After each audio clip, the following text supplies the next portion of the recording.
Et voilà, il est 6h30 et je quitte Amélie-les-Bains. C'est tard, j'ai pas réussi à faire ce que je voulais.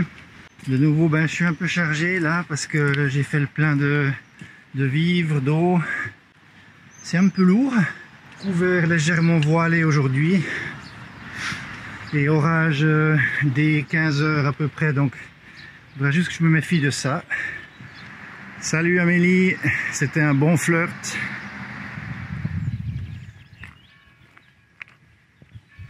Voilà, donc continuer cette HRP. Cette fois on n'est plus c'est plus le GR10.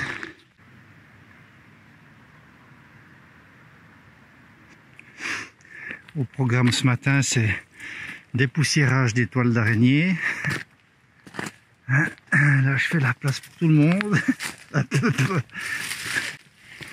C'est un joli chemin bien. Voilà, c'est encore assez ouvert donc je peux filmer, parfois ça se referme un peu. Mais un joli sentier, plein de traces de sangliers. Ça grimpe. C'est le genre de journée qui n'a pas de période d'adaptation. Je suis déjà trempe.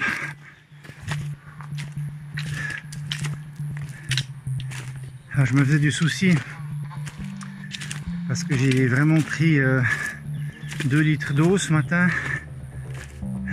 Mon but c'est plutôt d'être vers les 1,5 litre, quelque chose comme ça.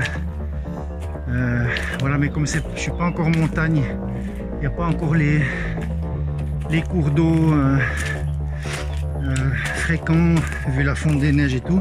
Je me faisais du souci pour le poids, mais avec ce que je perds maintenant, je suis déjà trempe. Ils vont pas faire long feu ces 2 litres. Et on change encore de type de végétation.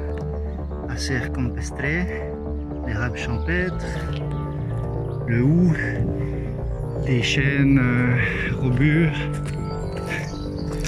Ça c'est l'élébore noir, Helleborus niger, qu'on trouve aussi chez nous. Tilleul, frêne, c'est rigolo. Ça change tout le temps ici. Chaque jour c'est quelque chose de différent. C'est super intéressant ça. Parce qu'il fait déjà lourd et moite. On peut comprendre l'arrivée du front orageux. Vraiment, je suis très content, je me sens bien. Je me sens en forme là pour le moment. Avec une voûte majestueuse. C'est tout des châtaigniers ça. Du coup, pas mal de sangliers. Là, c'est le soleil complètement retourné.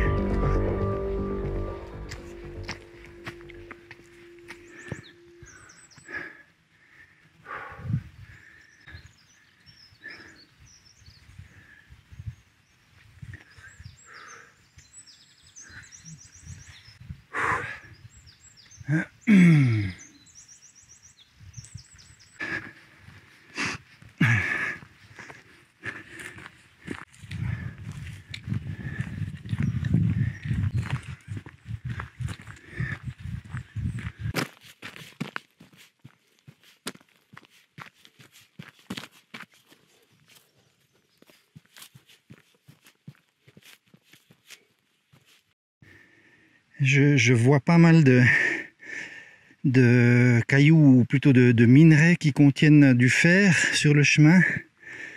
Du coup j'ai contrôlé un peu parce qu'il y a vraiment beaucoup. Sur la carte plus loin, il y a effectivement une ancienne mine de fer. C'est assez marqué hein, sur le chemin. Il y a pas mal de petits bouts qui rouillent quoi. On voit tout au fond la mer, probablement assez difficile à distinguer sur la vidéo, mais c'est vraiment magnifique, c'est assez brumeux. Là-bas derrière, en bas, au fond, il y a Amélie, et je continue l'ascension. Voilà les ruines de l'ancienne gare minière de Formentera. C'est impressionnant, un sacré complexe. Sacrée hauteur, là, dis donc.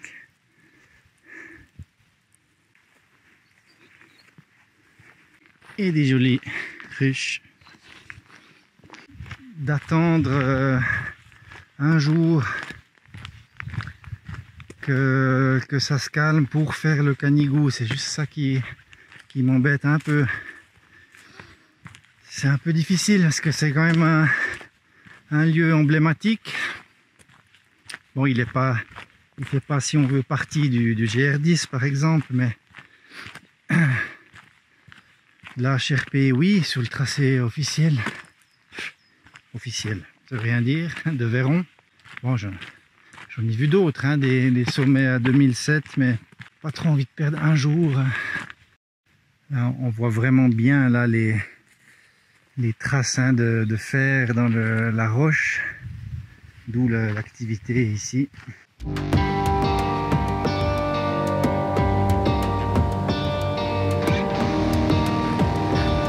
C'est vraiment magnifique, magnifique.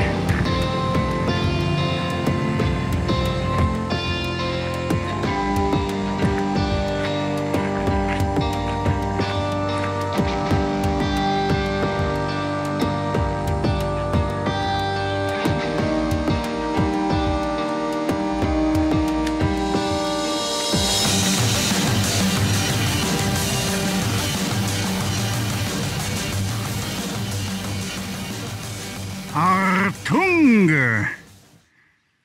Là-dedans, les chenilles processionnaires du pin. C'est des chenilles qui font des petites colonnes pour se déplacer, d'où leur nom, processionnaire. Avec des poils extrêmement urticants, c'est vraiment super violent, il faut surtout pas toucher, c'est dangereux. Des sacrées bestioles, en plus qui donnent une espèce de petit... papillon, il n'est même pas beau, vraiment. Mais bon, voilà, elles font partie du biotope. Par contre, ouais, faites gaffe. D'ailleurs, le Naos, le chien de Nico de Trek Attitude, en a fait les frais. Hein, il a voulu les renifler, les toucher. Donc voilà, faut vraiment pas toucher ça. Là, on a franchi la barrière des 1300. Donc un peu moins de végétation gentiment, hein, c'est juste là où ça se raréfie. En face de moi, la Torre de Batera. Je vais replonger sur sa gauche pour le refuge de Batera, et puis c'est là que je prendrai ma décision si oui ou non je traverse le petit col encore qui est juste après. On voit déjà de toute façon qu'il est dans les nuages, donc est-ce que je décide de faire ça, est-ce que j'ai le temps? Parce qu'après il faut que je redescende à temps, il faut qu'à 14 h je sois assez bas de l'autre côté pour préparer la tente par rapport à l'arrivée de l'orage. C'est juste ça vraiment la question. Ça s'assombrit un petit peu déjà. Dans environ 45 minutes j'arrive au refuge de Batera. Je vais pile poil arriver, c'est quand même bien fait la vie, hein. Je vais juste arriver au refuge quand la première onde va passer. Puis après j'ai une fenêtre de 2 heures.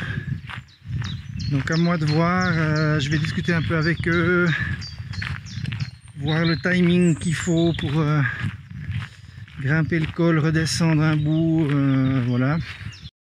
Mais il y en a qui ont eu moins de chance. Ça se précise un peu, hein. Disons que ça devient un petit peu plus lourd. Étonnant. Je suppose je sais pas, des anciens appartements de mineurs. Je déduis un truc comme ça, mais sans vraiment savoir.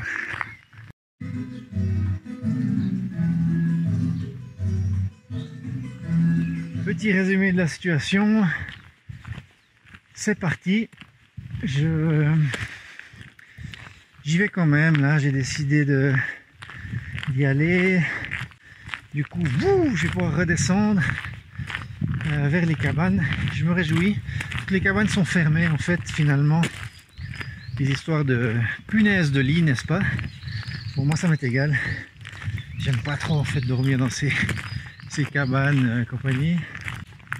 Et puis voilà, là je suis toujours un peu dans le village de toutes ces ruines, hein, on voit ici en dessus. Donc village, enfin village, habitation et tout des mineurs. Et puis là ben, je fais ma grimpette. Je suis content, c'est reparti. C'est l'aventure. Une belle petite vipère. Elle est où cette coquine? Elle est là. Ça c'en est une par contre. Une petite, hein, un bébé. Allez, on va pas embêter, hein. Très joli. J'ai donc rejoint ici le GR10 qui lui fait le tour du Canigou au pied. C'est clair que l'ambiance va tout de suite changer là. Oh, je commence à arriver à l'étage de la perturbation. Mais au moindre signe de bzzz, je descends gentiment.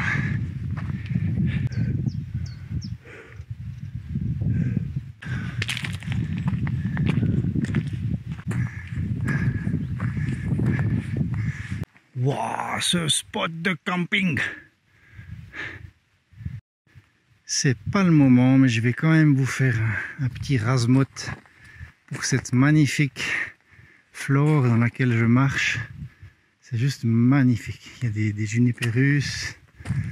Super.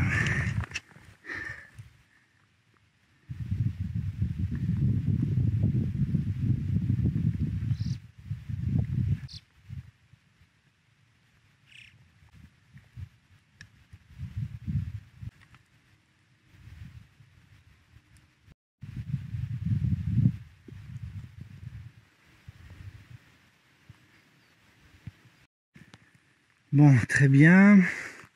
Estagno Lunaire. Environ 2 heures encore pour le Pignatel.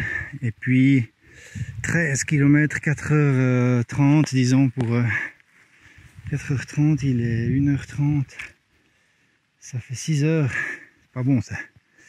C'est déjà dans les orages. Mais je vais quand même essayer de m'en rapprocher le plus possible pour mettre toutes les chances de mon côté pour demain, pour le Canigou. Ce serait parfait ça comme lieu pour une rencontre avec l'ours. T'as pas trop le choix quoi, tu marches à reculons en faisant face, mais gentiment, pour laisser place.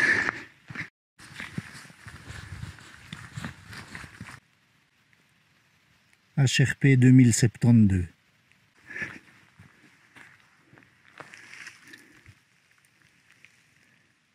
Du sapin blanc.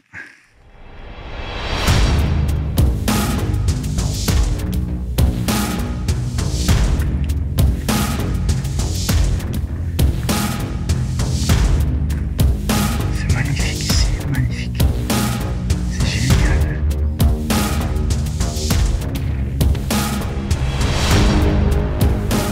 C'est fabuleux, fabuleux.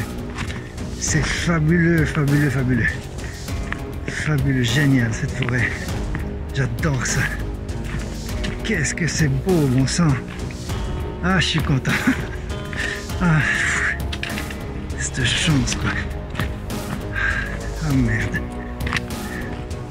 C'est cool. C'est cool. J'y suis. J'y suis. Je suis content, j'aime bien ces zones, ces milieux comme ça. Ah, j'aime ça.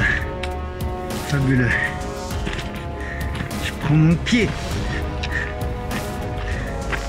C'est sauvage, c'est génial.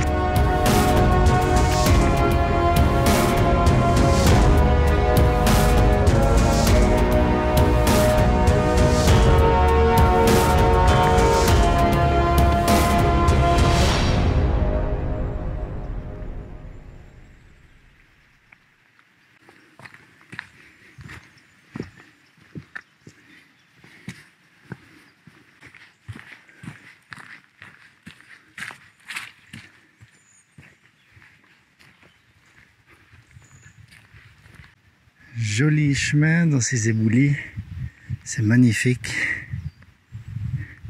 avec une belle vue dégagée.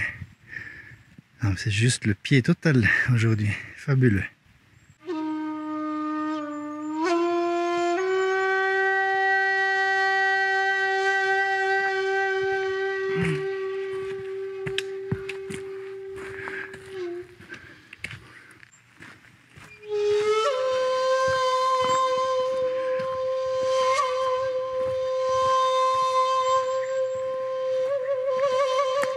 Je trempe de transpiration parce que j'y fous à fond là. Je me sens bien, voilà, ça commence un peu à grincer le genou, 2-3 choses, mais globalement ça va bien.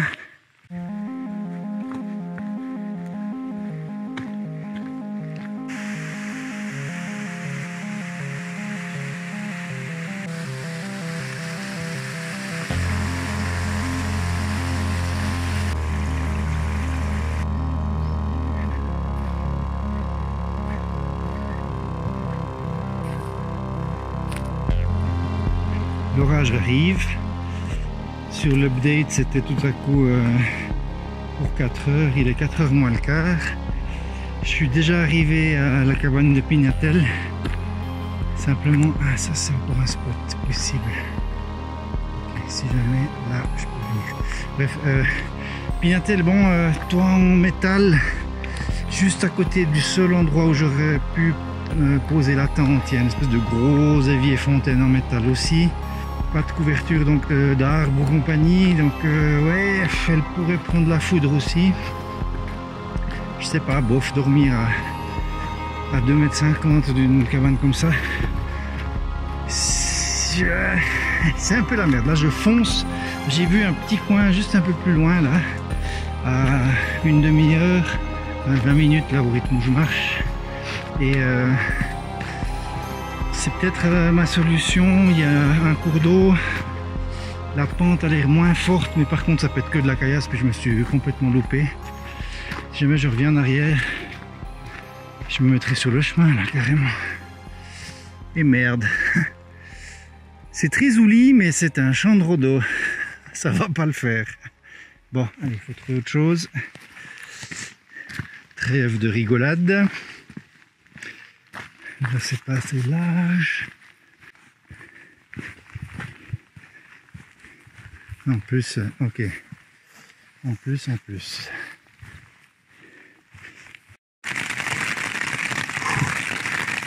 Juste, hein. Mais juste. Ah la vache. Enfin, pas juste, il avait déjà commencé à pleuvoir. Temps de montage record de la tente. Alors j'espère que ça va aller parce que je suis quand même vers des arbres assez clairsemés.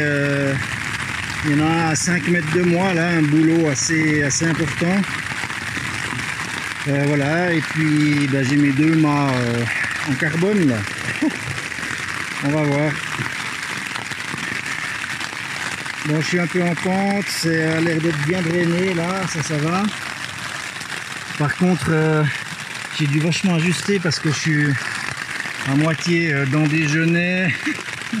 Là, c'est cette bosse, c'est un arbre. Ici, il y a un caillou là, plus loin, là. Et puis, on va voir. Alors, je pense que ce soir, ça va être le vrai test condensation. Parce qu'il y a à peu près 2000% d'humidité là. Donc on va voir. Bon allez, il faut que je m'installe un peu là. À tout à l'heure.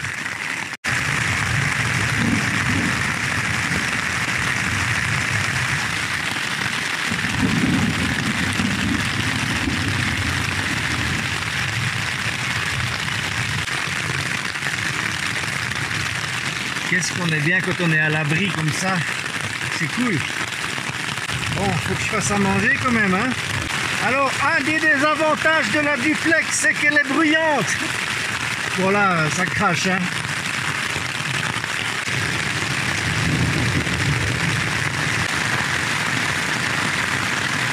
C'est une catastrophe.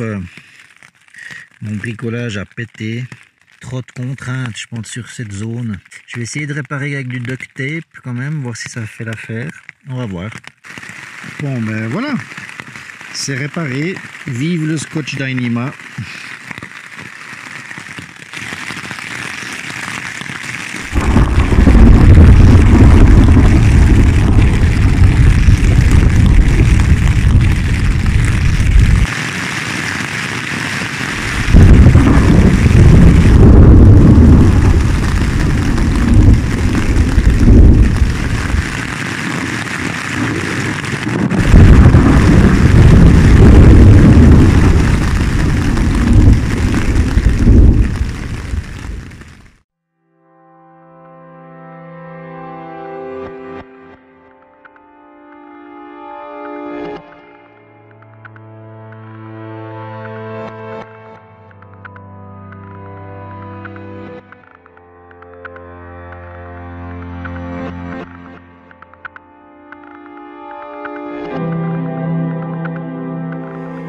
Bon,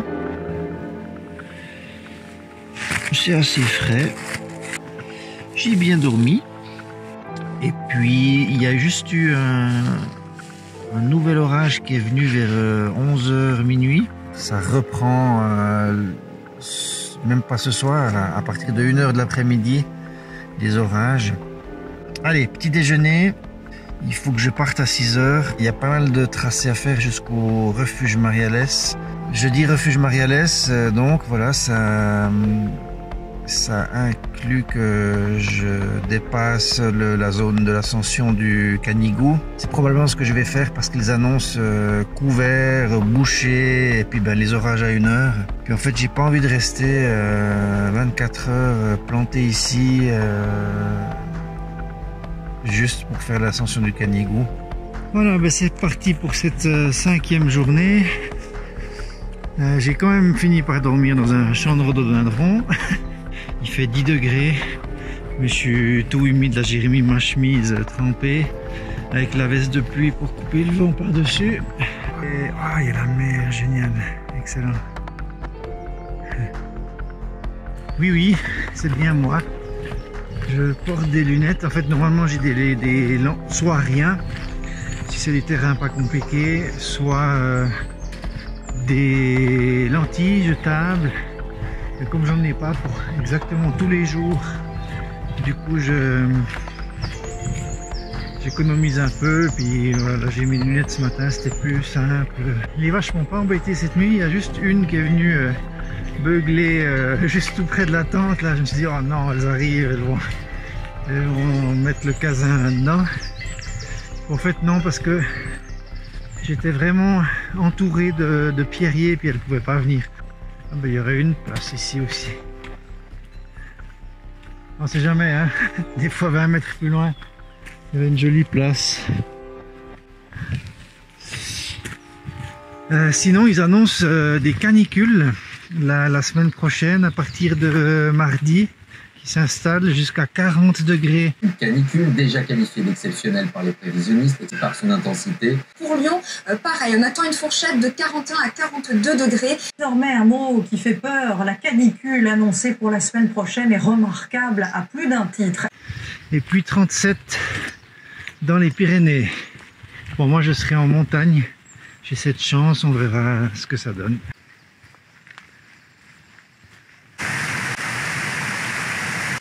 Il y a une autre chose qui fait plaisir, c'est que je n'ai plus besoin de me soucier de l'eau, plus besoin de porter 2 litres ou plus. Ça c'est chouette.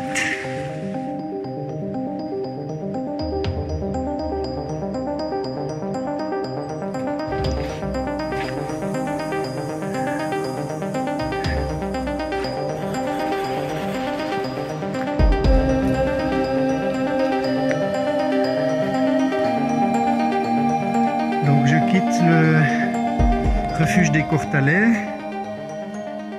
Après m'être renseigné, en fait, si je décide de ne pas faire le Canigou, à cause de l'orage, du timing, de la vue et compagnie, malgré tout, ça reste plus avantageux pour moi de prendre par la crête du Barbet ici, comme j'avais initialement en fait pensé le faire si je faisais l'ascension, pour arriver à 800 mètres au pied de la cheminée, replonger après. Alors j'en ai pour 1h30 environ.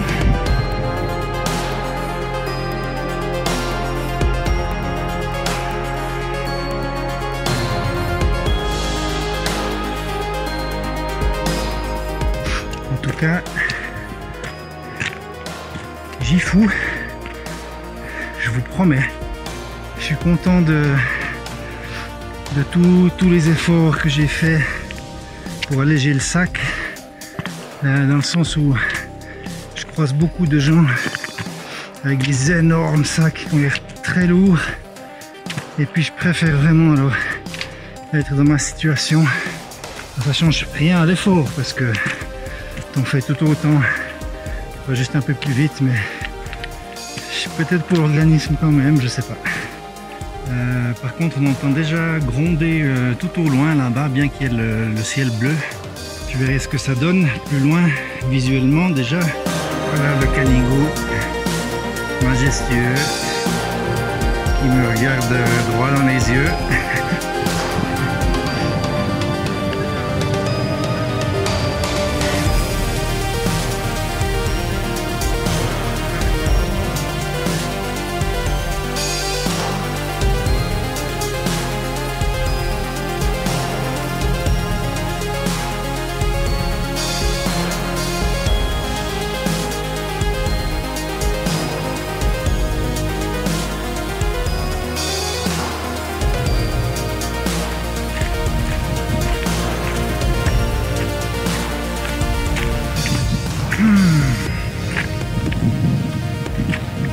Je me sens bien. Le physique, ça suit bien. Rien d'anormal. Alors j'ai fait bien attention. Je sens un petit peu le genou. Là, cette fois, cette HRP est quand même bien entamée.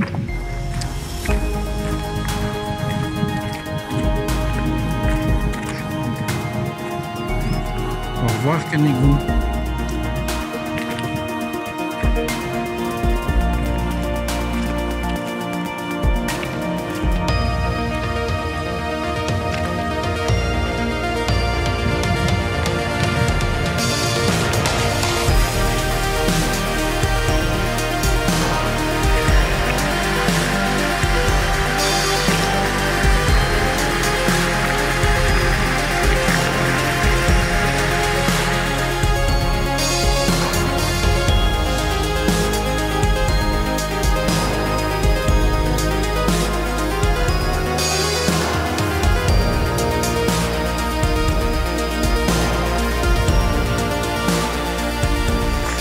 C'est déjà la pluie qui s'en mêle. Donc je vais peut-être revêtir mon scaphandre. J'ai repéré 2 petits points avec un peu d'éclat vent. Du coup, ben, on verra ce que ça dit. Faut juste que j'accélère. Ah. Je ne voyais pas l'arrivée jusque là-bas, je crois. C'est relativement complexe de speeder là-dedans.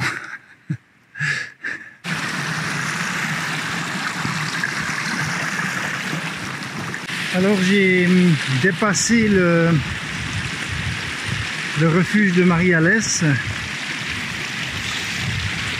J'ai pas trop apprécié l'accueil en fait. Partout autour, il y a des vaches dans tous les sens, avec des taureaux, des petits, etc. Donc faut pas déconner avec ça, quoi. Quand il y a des veaux et en plus des taureaux dans le lot, tu vois. Bon, voilà. Je leur ai dit, bah tiens, est-ce que je peux planter la tente autour du refuge, et puis je mange un truc, je bois un truc, etc. Ah non, mais en fait le bivouac il est là-haut, un peu plus haut, puis d'où je venais, toi. Mais 200 mètres plus haut, pas de souci, quoi. Et puis oui, mais il y a les vaches là-haut, enfin je veux dire, vous voyez là-haut là, les vaches, c'est là-haut. Oui, je dis oui, mais il y a les vaches, quoi. Ah oui, oui, il y a les vaches, hein. Puis le vacher qui était là. Ah, il faudrait que je fasse le carré, hein, autour du lieu de bivouac. Hein. Et oui, ils vont tellement, hein, du con. Mais oui, hein, si la commune fait un lieu de bivouac avec des tables et tout, c'est peut-être mieux, effectivement, quoi. Et il commence à pleuvoir. Du coup, je suis reparti, mais je suis reparti sur le GR10. Et je sais pas trop ce que ça va donner parce que l'orage va revenir. Donc je me rends demain au refuge Houle de Terre, normalement par les crêtes, par la HRP. Là je plonge parce que j'ai plus le courage de remonter à 2000 et quelques là, là où normalement j'aurais dû prendre la HRP. Mais par le GR10 j'arrive à rejoindre au travers d'une réserve naturelle, donc c'est chouette aussi, à rejoindre demain Houle de Terre. Le seul truc c'est que là ça descend à fond, la forêt est pas très propice à planter la tente et l'orage va arriver, donc voilà. Mais bon, j'ai trouvé pas trop parce qu'en plus je leur ai dit ouais mais là il y a l'orage qui arrive, il faudrait que je plante rapidement. J'aurais très bien pu me dire ouais, mets-toi là, tranquille, en plus tu manges chez nous, c'est sympa, youpi quoi. Non non, pas possible, salut, au revoir, merci. Ben, du coup, je mange pas, je bois pas, rien chez eux. Mais c'était pas très cool, quoi.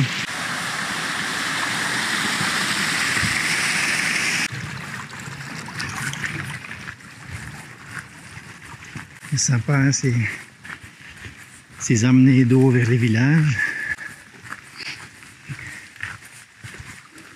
Une ambiance ici, c'est incroyable.